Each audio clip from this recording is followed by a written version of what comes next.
Selamat sore ibu-ibu semuanya. Sebelum kita memulai ibadah kita sore ini, mari kita akan berdoa terlebih dahulu. Terima kasih Tuhan, terima kasih untuk kekuatan, terima kasih untuk berkat. Kami mengucap syukur Tuhan atas kemenangan demi kemenangan yang Kau telah beri Tuhan dalam setiap langkah hidup kami sepanjang hari ini, sepanjang bulan ini Tuhan.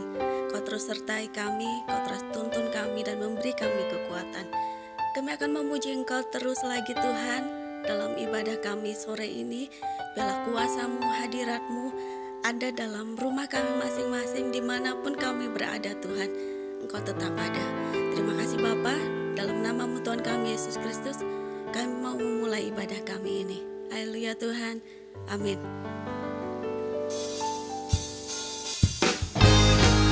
Selamat sore ibu-ibu semuanya dalam Tuhan. Kita akan memuji Dia, kita akan menyembah Allah kita. Dialah kekuatan dalam kehidupan kita, Dia menyertai dalam setiap langkah kita. Yesus Kau kekuatan di hidupku, takkan gentar langkahku. Kau angkat tangan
Engkaulah penyelamat kami dan kekuatan dalam hidup kami, Yesus.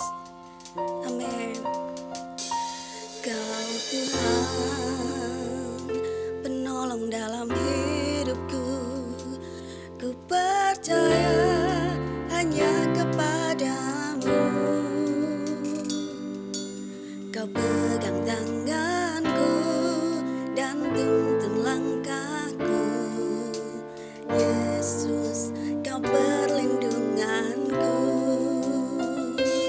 Kau Tuhan, kekuatan dalam hidupku, penolongku dalam kesesakan.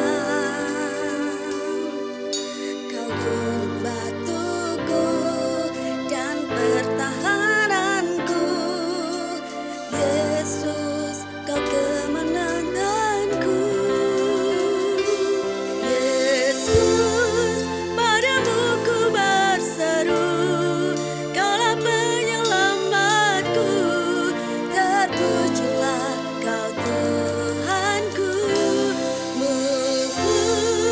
Ku memuji namamu sepanjang umur hidupku. Terpujilah Kau Tuhanku di atas segalanya.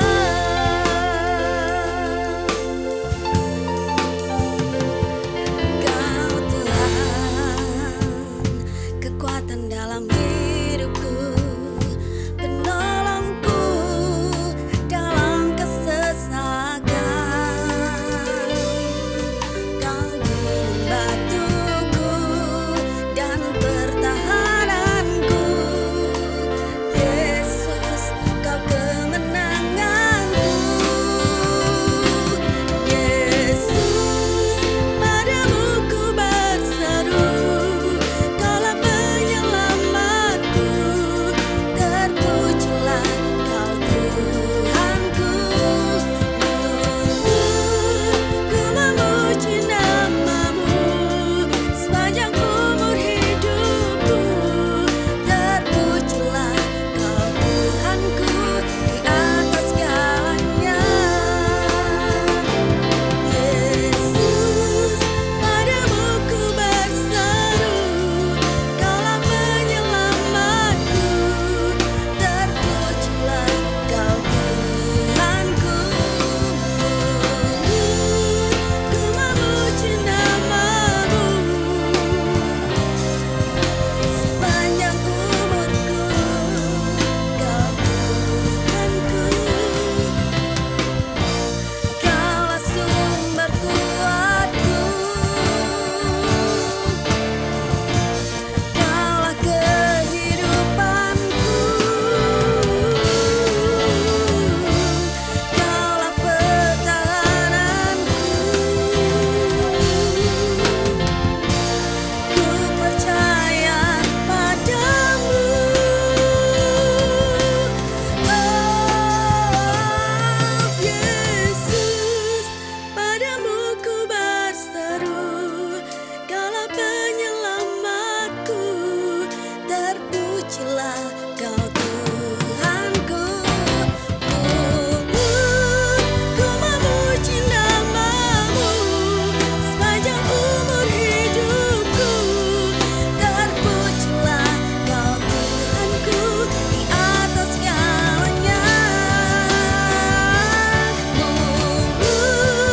Ku memuji namamu sepanjang umur hidupku.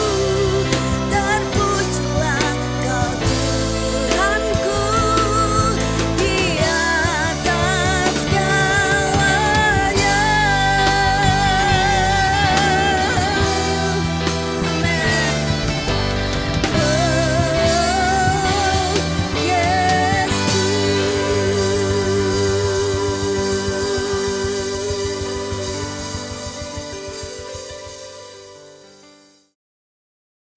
Puji Tuhan, WBI yang dikasihi Tuhan, kita akan belajar firman Tuhan. Hari ini tema yang diberikan adalah kepahlawanan Deborah. Kita akan baca satu bagian firman Tuhan yang terdapat di Hakim-Hakim pasal 4 ayat 4 sampai 10. Hakim-Hakim pasal 4 ayat 4. Pada waktu itu Deborah, seorang nabiah istri Lapidot, memerintah sebagai hakim atas orang Israel. 5. Ia biasa duduk di bawah pohon korma Deborah antara Rama dan Betel di pegunungan Efraim, dan orang Israel menghadap dia untuk berhakim kepadanya. 6. Ia menyuruh memanggil Barak bin Abinoam dari Kades di daerah Naftali, lalu berkata kepadanya, "Bukankah Tuhan Allah Israel memerintahkan demikian? Majulah, bergeraklah menuju Gunung Tabor dengan membawa 10.000 orang Bani Naftali dan Bani Zebulon bersama-sama dengan engkau." 7. Dan aku akan menggerakkan Sisera, panglima tentara Yabin, dengan kereta-keretanya dan pasukan-pasukannya menuju engkau ke sungai Kison, dan aku akan menyerahkan dia ke dalam tanganmu. 8. Jawab Barak kepada Deborah, "Jika engkau turut maju, aku pun maju. Tetapi jika engkau tidak turut maju, aku pun tidak maju." 9. Kata Deborah, "Baik, aku turut. Hanya engkau tidak akan mendapat kehormatan dalam perjalanan yang engkau lakukan ini, sebab Tuhan Allah akan menyerahkan Sisera ke dalam tangan seorang perempuan." Lalu Deborah bangun, berdiri dan pergi bersama-sama dengan Barak ke Kades. 10. Barak mengerahkan suku Sepulon dan suku Naftali ke Kades, maka 10.000 orang maju mengikuti dia, juga Deborah maju bersama-sama dengan dia. Tema yang diberikan kepada saya adalah kepahlawanan Deborah. Lalu, apakah pahlawan itu? Pahlawan berasal dari bahasa Sanskerta, yaitu palawan, yang berarti orang, Bapak Ibu-ibu yang dikasihi Tuhan, yang berarti orang yang dari dirinya menghasilkan buah yang berkualitas bagi bangsa, negara, dan agama. Atau adalah orang yang menonjol karena keberaniannya dan pengorbanannya dalam membela kebenaran, atau pejuang yang gagah berani. Lalu yang menjadi pertanyaannya adalah, apakah bisa wanita menjadi pahlawan? Kenapa tidak? Siapa bilang wanita tidak bisa menjadi pahlawan? Dalam sejarah Israel terdapat beberapa pahlawan wanita terkenal. Salah satunya adalah Deborah. Dan yang luar biasa adalah karena pelayanan Deborah, ini yang harus diingat, tanah yang ditinggali bangsa Israel menjadi damai selama berapa tahun? Selama 40 tahun. Hakim-Hakim 5 ayat 31 ini yang menyatakan, "Lalu amanlah negeri itu 40 tahun lamanya." Istilah 40 tahun merupakan angka pembulatan. Banyak pakar berpendapat bahwa angka tersebut menunjuk kepada sebuah generasi, jangka yang panjang. Bukankah Deborah sangat luar biasa? Oleh sebab itu, marilah kita belajar kepada Deborah. Apa rahasia kepahlawanan Deborah? Yang pertama, berjalan dalam ketidakmungkinan. Kitab Hakim-Hakim menyatakan suatu prinsip ilahi yang abadi. Ketika Roh Tuhan turun ke atasnya, maka Allah memakai orang tersebut dengan luar biasa dalam pelayanannya.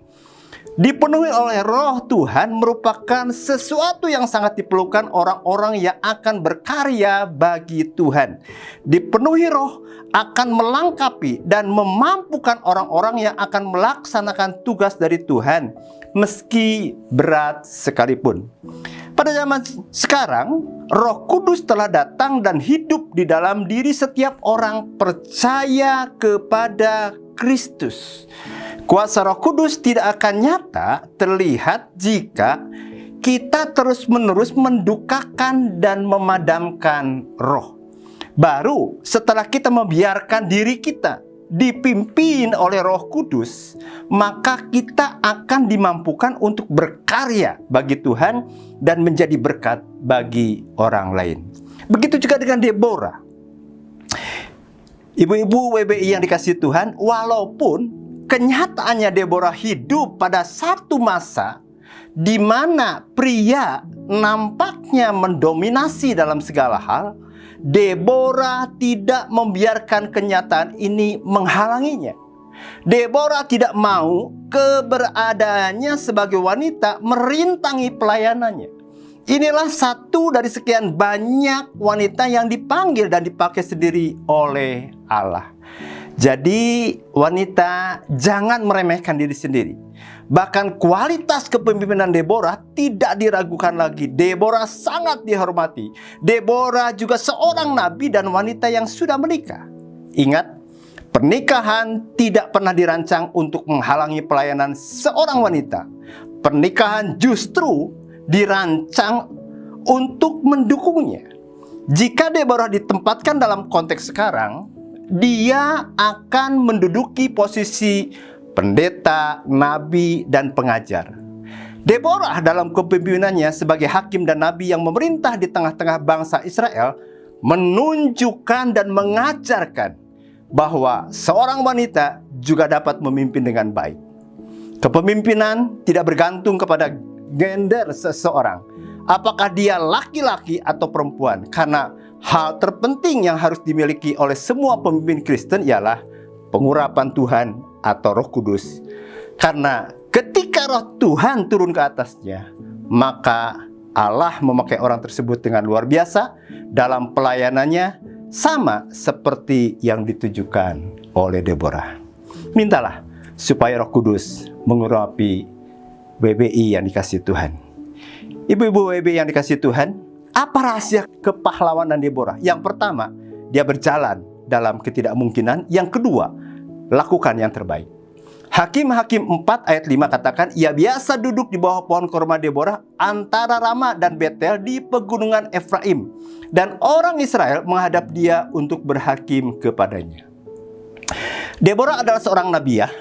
Tuhan memakai Deborah yang saat itu menjadi hakim dan sekaligus ibu bagi orang Israel yang datang mencari pertolongan.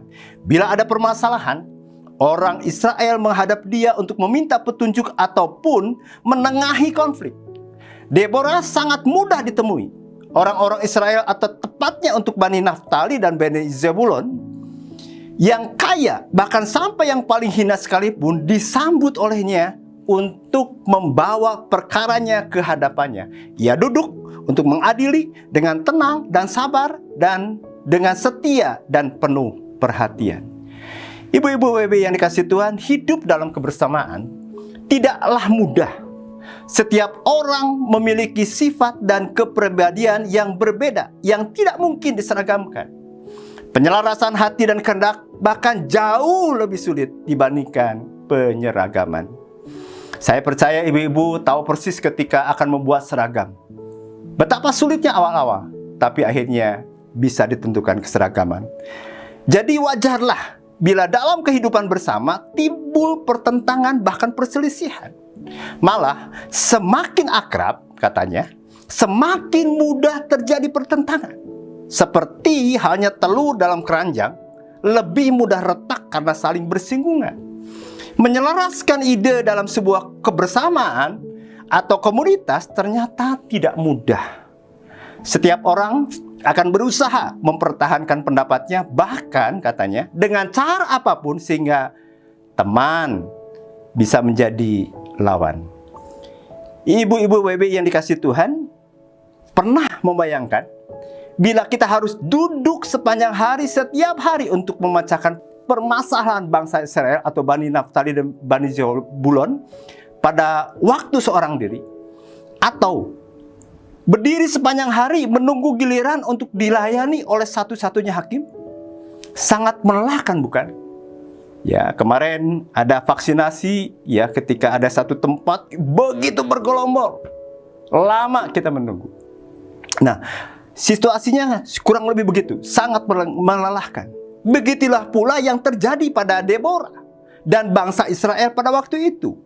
Namun, dengan semangat dan ketekunan Deborah yang besar sebagai hakim, ia harus menjawab pertanyaan, harus memberitahu mereka apa kehendak Allah dalam perkara-perkara yang meragukan, dan harus menjelaskan hukum-hukum Allah yang sudah diberikan kepada mereka, baik mengenai hari Sabat, mengenai manusia dan sebagainya.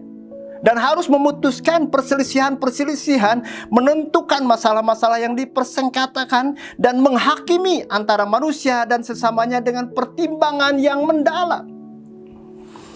Dan jika bangsa itu berseteru satu sama lain, tidak diragukan lagi bahwa ada banyak perkara besar yang dibawa ke hadapannya. Itulah pekerjaan yang dihadapi Deborah setiap harinya. Kenapa? Karena Deborah adalah satu-satunya hakim pada waktu itu bagi bangsa Israel. Sehingga setiap permasalahan di antara mereka harus diselesaikan oleh Deborah. Ibu-ibu WB yang dikasih Tuhan, Deborah memang seorang pemimpin jempolan yang mampu mengurus bangsa secara keseluruhan sekaligus memperhatikan masalah perseorangan juga. Hal ini memerlukan kasih dan perhatian seorang pemimpin kepada setiap pribadi yang dia pimpin. Dan orang Israel senang dengan Deborah karena apa? Karena putusan yang diberikan adil dan bijaksana. Oleh karena itu orang Israel menganggap Deborah sebagai wanita atau perempuan yang arif dan bijaksana. Ibu-ibu WB yang dikasihi Tuhan harus digarisbawahi. Kata biasa duduk yang tadi kita baca, kata biasa duduk di bawah pohon korma, bukan berarti Deborah selalu duduk di bawah pohon korma dan tidak melakukan pekerjaan sebagai wanita. Kodrat sebagai seorang wanita adalah ibu. Perempuan yang bijaksana tetap mengerjakan tugasnya sebagai perempuan. Duduklah di bawah pohon korma, entah sambil membaca atau sekedar berpikir dan merenung. Jangan duduk di kafe atau duduk di karaoke. Ya, hari ini PPKM, hari ini level 4 ya. Nggak mungkin kita ada di kafe atau di karaoke. Karena terbatas. Atau jalan-jalan di mall. Nggak mungkin ya. Ataupun main ke rumah tetangga untuk menggosip. Deborah bukan tipe demikian. Jadi belajarlah kepada Deborah. Bila ada orang yang datang untuk meminta saran atau nasihat, berilah saran yang positif. Bukannya justru malah bergosip dan ngomongin orang lain. Jadi marilah lakukan yang terbaik. Ibu-ibu WB yang dikasih Tuhan, apa rahasia kepahlawanan Deborah? Yang pertama, dia berjalan dalam ketidakmungkinan. Yang kedua, lakukan yang terbaik. Yang ketiga, sadar posisi. Sebagai pemimpin rohani bagi umatnya, ia peka akan hati Allah. Ia tahu persis waktu pembebasan Tuhan akan segera tiba. Ia memiliki karunia-karunia bernubuat yang memungkinkan dia mendengar amanat Allah dan menyampaikan kehendaknya kepada umat.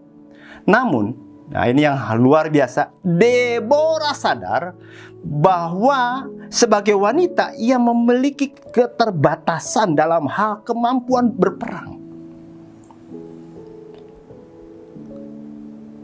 Deborah tahu siapa yang tepat untuk memimpin perang. Maka Deborah, hakim atas orang Israel, memanggil Barak dan menyampaikan bahwa Tuhan memerintahkan memimpin pasukan untuk melawan Sisera. Hakim-hakim 4 ayat 6-7 dikatakan begini. Hakim-hakim 4 ayat 6, ia menyuruh memanggil Barak bin Abinoam dari Kades di daerah Naftali, lalu berkata kepadanya, bukankah Tuhan Allah Israel memerintahkan demikian? Majulah, bergeraklah menuju Gunung Tabor dengan membawa 10.000 orang Bani Naftali dan Bani Zebulun bersama-sama dengan engkau.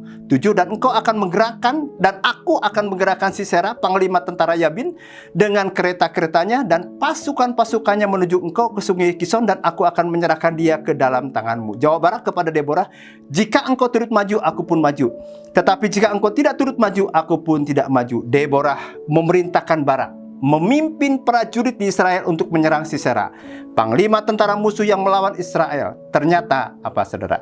Barak tidak berani maju tanpa dukungan Deborah. Apakah ketidakberanian Barak maju sendiri semata karena kerendahan hatinya? Atau menghormati Deborah yang lebih berkarisma? Ataukah karena ia kurang beriman? Banyak penafsiran, tapi saya tidak membahas soal ini.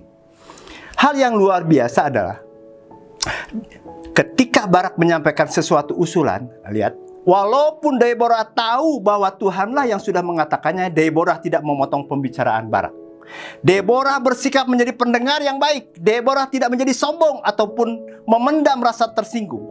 Deborah menerima usulan Barak. Deborah menghargai usulannya dan mendengarkan tentang pernyataan Barak yang tidak mau maju tanpa ditemani Deborah. Namun Deborah tetap menyampaikan konsekuensinya kepada Barak bahwa Barak tidak akan mendapat kehormatan. Hakim-Hakim 4 ayat 9 katakan, kata Deborah, baik, aku turut. Hanya engkau tidak akan mendapat kehormatan dalam perjalanan yang engkau lakukan ini, sebab Tuhan akan menyerahkan Sisera ke dalam tangan seorang perempuan.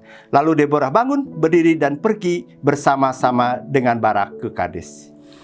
Mungkin kebanyakan orang akan mengambil bagian dalam memimpin perang yang sudah diketahui bahwa pasti dia akan menang dalam perang itu, sehingga akan mendapat banyak pujian, hadiah, dan kehormatan.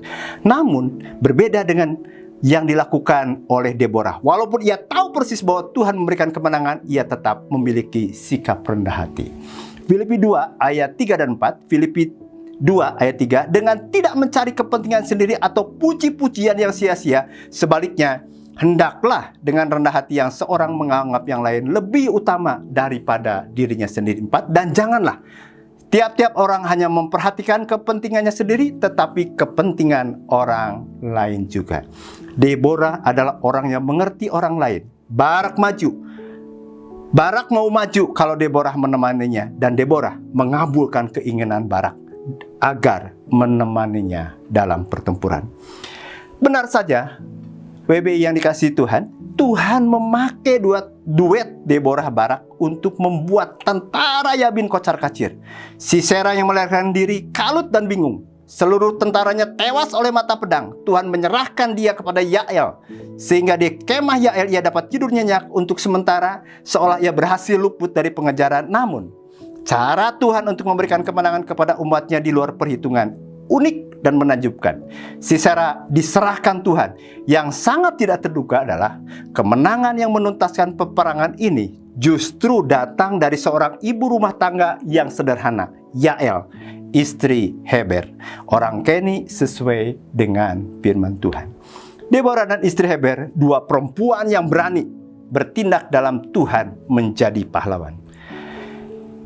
Ibu-ibu WB yang dikasihi Tuhan, Tuhan bekerja menolong umatnya secara unik. Ia bisa memakai pahlawan perkasa, tetapi juga orang biasa-biasa untuk mencapai maksudnya.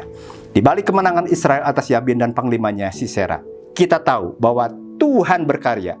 Deborah yang peka, Barak yang bimbang, maupun Yael yang tidak pernah bermimpi akan terlibat, merupakan alat-alat yang maha kuasa. Saat mereka peka pimpinan Tuhan dan bersedia untuk dia pakai, maka kemenangan pun tidak lagi mustahil. Berdoalah, minta tuntunan Tuhan, dan belajarlah kepada Deborah.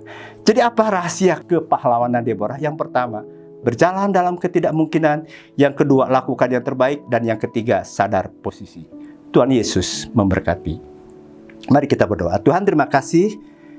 Saat ini kami sudah mendengarkan firman Tuhan, bagaimana ada pahlawan perempuan yang sangat luar biasa yang bernama Deborah. Tuhan, ajar kami Tuhan, seperti apa yang dilakukan oleh Deborah.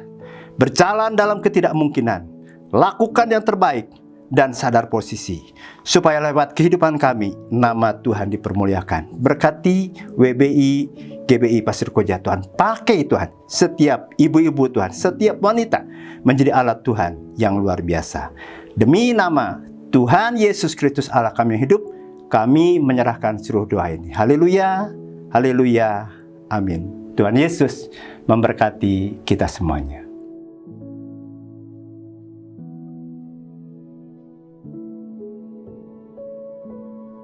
Mari ibu-ibu WBI yang dikasihi Tuhan, kita akan menerima berkat daripada Tuhan.